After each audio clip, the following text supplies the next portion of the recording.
guys, welcome. We have Ryan Mead here from Lead Social. How you doing, man?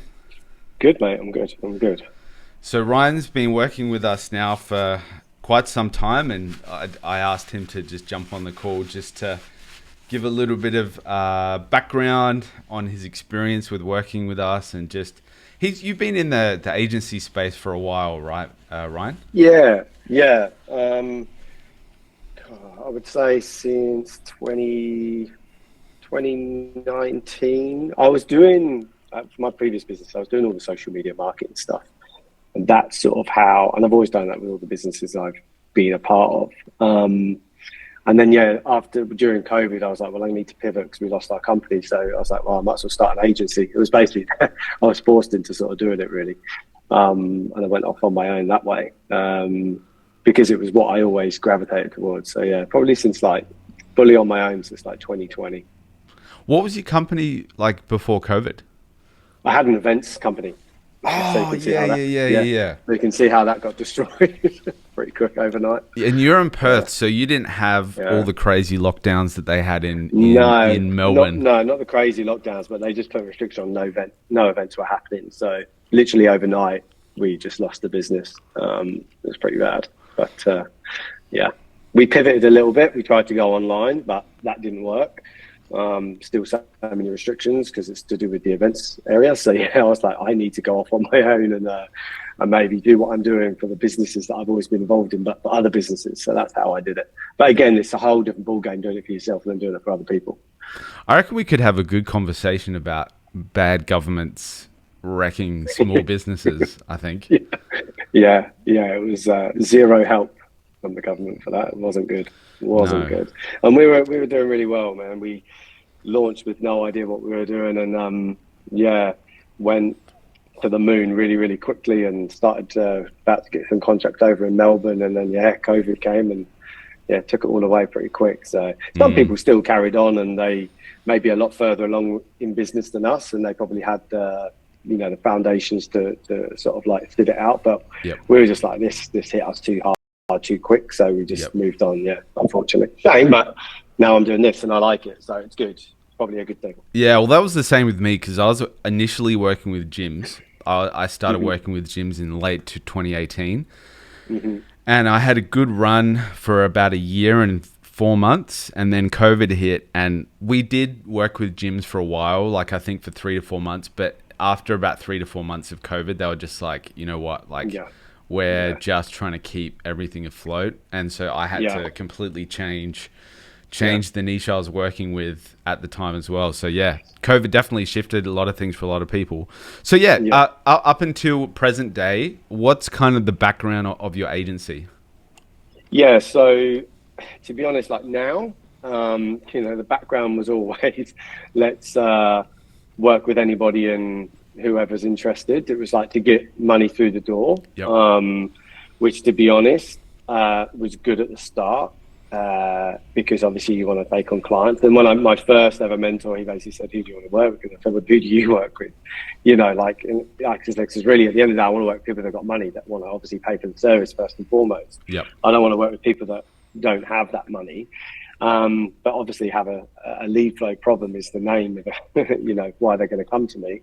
So we settled on like new home sales consultants, but the way I was getting taught was bad. And then I took on a couple of different other niches, and then I helped out, family and friends and stuff like that. So that sort of kept me afloat, but it was not ideal. And then I went and worked with another coaching agency, which went really bad. And then now really I've settled on the property investment niche, but that still does include new home sales consultants now. And buyers agents. So we just solve lead flow problems for them. We run targeted paid ads on Meta, and then sometimes on Google and YouTube as well, depending on the client. Just trying to get high quality leads in through the business. So that's essentially what we do up to this point. What part of England are you from? A place called High Wycombe. It's in between like Oxford and London. Oh, okay. Yep. Cool. Okay, that makes sense. So what were things like before you started working with us? Like, what was the situation? What were you looking to solve? what was the problem that you had, stuff like that. Yeah. So when I came to you, I had that problem where I didn't really have a foundation of who I wanted to work with. And when you don't know who you want to work with, it's very hard to put a mechanism together on how you're solving their problem. So we were just like, we'll work with service-based businesses. You know, it's like, I'll work with, that's, you hear that a lot. I'll work with service-based businesses. But again, it's like, it's so broad and it's so hard to put an offer out that resonates with any of those people. So, and then all the clients at the time were coming from word of mouth, and we were working with anybody and, who was really keen. So basically I was all over the place. Granted, I was further along than some people that are coming into the course. Like I had, a very decent, high level built out and automations and stuff, but I was using it for every single niche that we had. So it wasn't very specific. So it wasn't really dialed in. And then I really had a problem with the offer. So because I wasn't working with everyone, I didn't really have an offer. I had no sort of like anything that anybody sort of like would gravitate towards. So there was no point me running ads because nothing sort of sat with anybody. And then it was obviously naming the mechanism. So really the main thing was niching down, finding an offer that worked for that niche, and then naming the mechanism. Really those sort of three things, which seems so simple. I probably was just too scared to do it on my own. I needed that little bit of a, yeah, you're in the right place. Your results are good. Just do it. Let's see how we go with this. And yeah, that's basically, as soon as I did that, I was like, oh, okay, this is pretty easy now. I was just trying to go too broad because I thought if I work with loads of different people, it's going to be better. But it was actually a detriment to what was happening on the other side because it's just so hard to fulfill, everyone on a different contract. I just couldn't do it.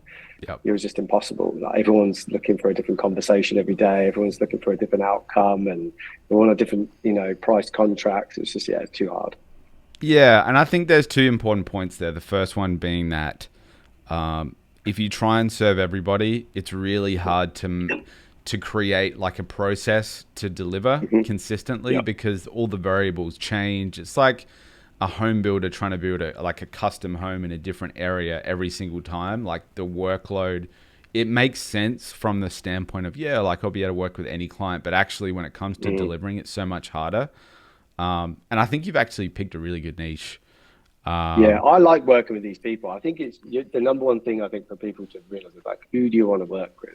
Yep. Can you have a conversation with those people? Do you sort of resonate with them a little bit? Do you have an interest in that niche? Like, there's no point, like, I wouldn't work with med spas because I don't go to a med spa and I don't have any interest in talking to people that work with med spas. You know what I mean? It's up to, that's the way I look at it. I like the people that I work with. Obviously some are idiots. We're all never going to be perfect, right? People might think I'm an idiot, and that's fine. But I like the industry that I work in terms of that niche. So, I think that's a good way of picking it, to be honest. So, and I already had good results from those clients, so it was made sense for me to stay there. Yep. Yeah, and I think the other thing too is being able to compare. Like you said, you just needed somebody to be like, yes, this is right.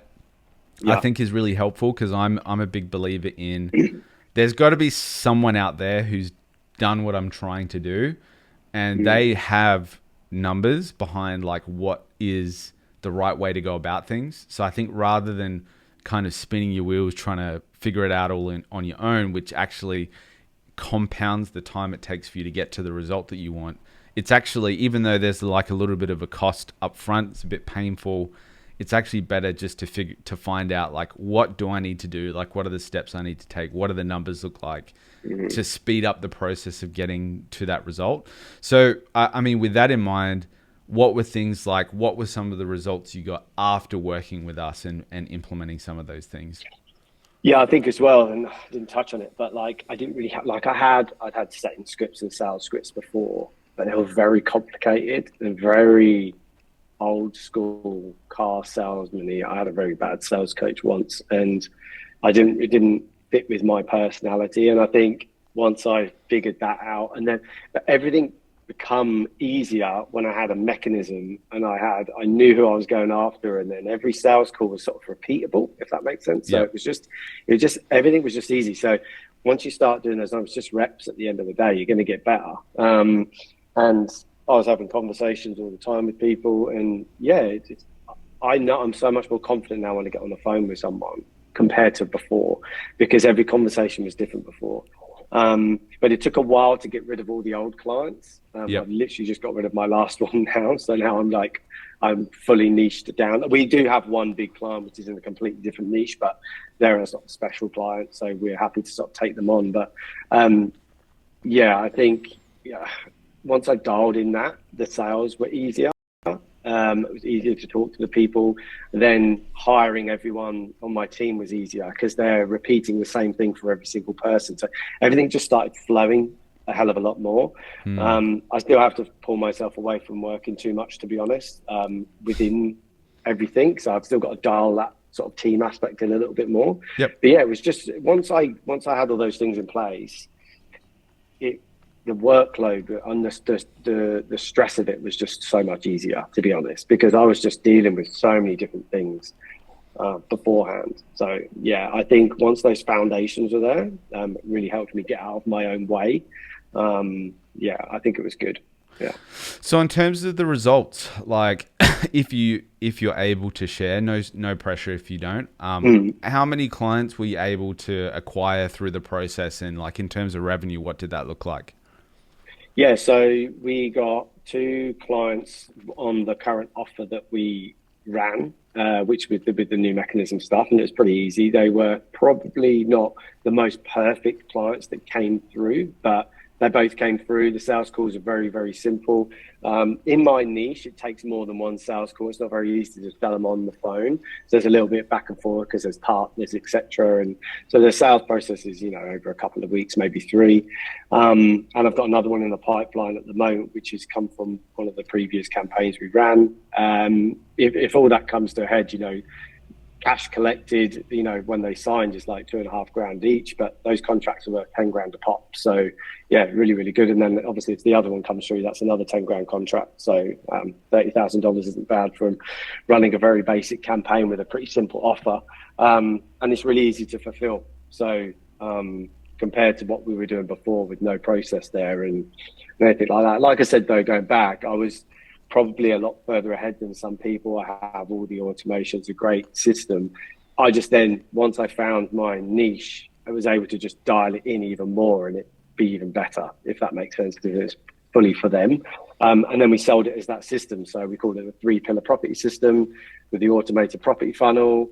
We give it some nice mechanisms with it. It works. I never had any of that before. I was like, yeah, we can run lead gen ads for you and get you some leads. It was real stupid and basic, when you speak to these people. But as soon as you name things and you can show them results and you can give them a walkthrough of your system and you can show in a pitch deck, it made a huge sound. I never had a pitch deck before, but that really works with my niche. I never did that before, but I don't think it works with every niche. But that's another thing that you guys showed me, is having a pitch deck, and I do that on the video call. And if they want it, I'll send it to them.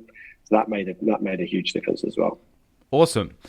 And one thing I'll say is Ryan was really good at following up every lead. He mentioned that in the chat to some of our clients, where it's like he treats every lead like it's, I don't know whether this was specifically what you said, but you treat every lead like it's your last lead or something like that. And I think that's super important, especially in some of those particular niches like what Ryan's in, that you really don't just go, here's a lead and lead here and lead there, and you don't follow them up. Actually following them up, getting them on the phone, doing that kind of work makes a big difference. Oh, it's huge. It's huge. And that was from a previous mentor, which I only did some sales training with him. And one of the things he said, how many leads have you got, or how many clients have you got right now? I said, this many. And he said, so you've got more time than money then? And I said, yeah. And he went, call the fucking leads then. So I was like, okay, yeah, makes sense. He's like, get on the phone, record this. I was like, yeah, makes total sense. He's like, treat every lead as it's your last, because you never know how much money's in that lead. You know what I mean? And it makes a huge difference. And I've got clients on that. You don't want to be annoying, but I'd rather them tell me to go away and stop calling me than me never know. So and we have a really good system where we follow up. The system followers are up, all automated. We put them into a long-term nurture sequence so they get emails, and then we send them out campaigns. And this is the other thing people forget to do. Like, there's no point in them entering into a room. Like, if it's like imagine there's no point in this lead entering into a room and then you're never giving them anything. They need information about who you are, what you do, why you do what you do, testimonials, link them to some stuff, whether that's, long form content, short form content. So we do all that, and it makes a huge difference. And, leads come back to me through campaigns that sort of were sitting on the fence. And, for example, my biggest client ever, Catherine, she was in my system for 2 years. And then she came through, and she's been with us 18 months now. So, wow, that's amazing. That's good. That's really good retention. Yeah, and we had most of the clients are good. The ones that don't last, yes, we don't get results, granted, but it's because they don't do the other work. And we've got a new offer about all that, which is going to be coming out. But yeah, she's amazing. She puts the work in. We put the work in. 18 months, and we've planned the next 5 years with her. So. Wow. It's really, really good. So she's a proper long-term client. So I just need 10 of her and we'll be happy, basically. Dude. And I think that's a really good point, because one good client is worth like 20 bad clients. Like, I think it's that big a difference, not just in terms of the revenue, but in terms of the attention, time, energy, and emotion and effort that you put in to a good client is like so much more important than like trying to get a new dodgy client. Well, I do more work with the ones that don't do the work than her. Yeah, literally, like, she knows what we're going to do is going to get her results. I go, Catherine, can you go and do some long form content on your YouTube channel? Because then we're going to pull some clips for that. We're going to run that as ads. We're just going to put some traffic to some of that stuff onto your socials, which all in turn brings down her CPM and then brings the cost of lead down. She's like, yeah, no problem, I'll do that next week. Yeah. It's just like, bam, well, I do that Thursday. Whereas the ones that come on board, maybe they don't have the time or the money to do those things, or they're just not as confident on camera to do that stuff. They don't do it. They don't get great results. So, and it is on us to make sure they do those things, but obviously at the end of the day, the client's got to do some work as well. Ads don't solve everything. You've got to put some working on the back end as well. I just need 10 of them and I'll be a very, very happy man. But that's on me to find them. So, and on me to not keep taking on clients that aren't quite right. That's the other thing. We're learning that as we go along. So we've done that recently, and it's not ideal for them. It's not ideal for us. Yeah, that makes sense. So what would you say to somebody who's maybe had a conversation with us and they go, oh, I'm not sure whether I should work with these guys? Like, what would you say to somebody in that situation? Well, it depends where you're at. You've got, again, like similar to my clients, don't do anything and don't sign up for anything if you're not going to put the work in. Just doing a course isn't going to fix all your problems. You've actually got to do the work. Just like I always say to my clients, just because you've come on board and you're working with me and you're paying me all this money, it doesn't mean it's going to fix everything, all your problems. There will be some homework for you to do. Same with me. Like, if I came on board, I saw all your course material and I didn't make a mechanism, I didn't niche down, I didn't do those things. And then 6 months later, I'm still hopping on calls and saying, Henry, why is this not working? And you'd be like, well, have you done this? Have you done that? Have you done this? So if they're sitting on the fence, jump on, but do the work. You've got to put the work in. Your stuff isn't going to solve everything unless they do something about it. So I feel like, and that's a big important thing, I think, for a lot of people. They think that they're going to come in and everything's just going to be laid on a platter for them. Essentially it is, but you still got to do it. Like, Henry and the team aren't going to completely do everything for you. You've got to do the reps. You know what I mean? You've got to do it. Yeah. And I think that's right. I think 49% of the battle is making the decision and just going, I do need it. Yeah. But then 51% of it is actually going, because like once you've made the purchase, you go, like it's good now, like everything's done. But actually, no, it's not done. You've 99% of the work's not done. That's the problem. There's two versions. I think it was like before I came on with you guys, I'd been massively burnt in the past with mentors and groups and stuff. I spent over $30,000 on some stuff, and I went backwards. And yours is nowhere near the amount of money that is, but I got 10 times more out of it. Yep. But I still did the work with the other people, but it's what's there available. The foundations are very important for everyone. You've got to do the foundation work's really, really important. Yep. Like I said, I was way ahead of a lot of people when I came in. I had a lot of stuff, but it was all muddled. It was all a mess. I needed to clean it up and figure it all out. But if I didn't do that, I'd still be in the same position I am now. And don't get me wrong, it's not perfect. It all needs to be improved. And we're tweaking it. We're tweaking our offer now, so it's going to be a little bit better. It's it's going to be helping those people that aren't quite where they need to be. So the ads will run better. We're going to changing stuff up, but yeah, jump on board, but do the work. It's just same as I say to my clients. It doesn't fix everything. You've got to be right in the right headspace, have free time, but yeah, you've got to do the work. Otherwise, you'll fail, and then you'll blame someone else when it's really your fault. So I've been there. Yeah. Totally. And to kind of finish off, because I know you need to go. Yeah. The last couple of things is like, what kind of monthly revenue are you doing now, and like how consistent is that? And then also any kind of final tips that you would share with somebody, just like, little like things that you wouldn't really think about before doing something. Like you've mentioned, you've got to do the work, like the foundations are important. But are there any other like final little tips that you would kind of like advise to somebody wanting to do something like this? So current revenue, how consistent, and then any final tips? Yeah, so current revenue with the property investment space is 10,000. And then I've got on my other niche, my other clients and the AI stuff that I've got going on is 5,000 a month. So it's 15,000 a month. All of that. But I'm only really calculating my monthly revenue at the moment for because I'm not advertising for the other stuff. So I'm really only trying to grow my property investment sort of niche space. So 10,000 a month. But when I came in, I was at $3,000 a month. So,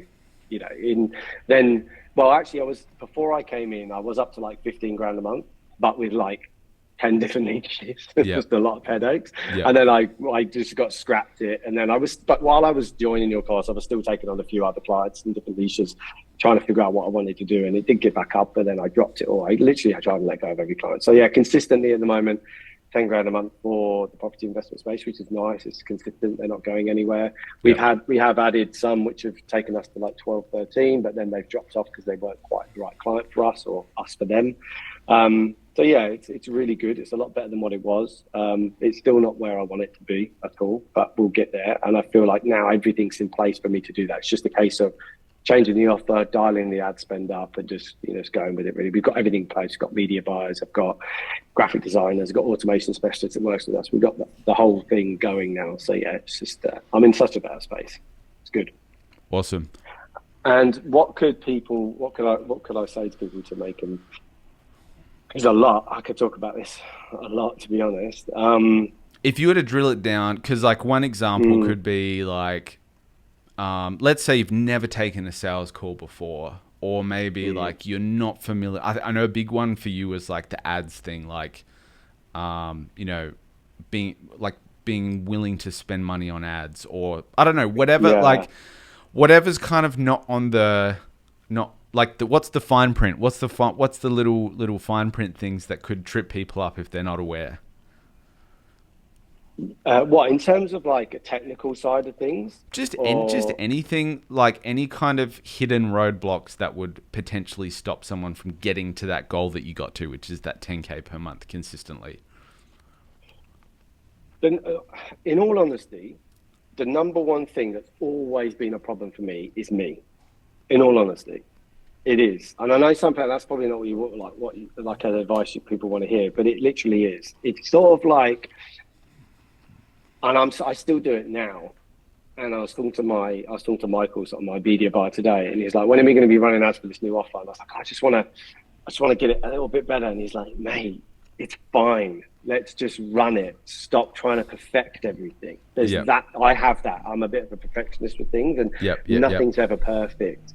It's sort of like, I've heard it before. I can't remember who said it, but you build the parachute before you jump out. I can't remember, some stupid saying. I can't remember what it is before you jump. But it's like, I'm always trying to perfect everything. I'm trying to perfect the way we do our ads. Like, we're building so many SOPs out and all this thing. I never had any of that before, and I'm still trying to do it. I'm still trying to perfect everything. But at the end of the day, you just got to run it. You won't know if your offer works until you run it. So there's no point perfecting it. Do people even want it? So that's the number one thing, and that's me. That's the me problem. It's not anything else. So if anyone's starting any of this stuff, it's just get the foundations there, run an offer, see if it resonates. If you get people through, figure it out. I know it's probably a bit of a bad thing, but if you know how to run ads and get leads and the offer's there, just test it.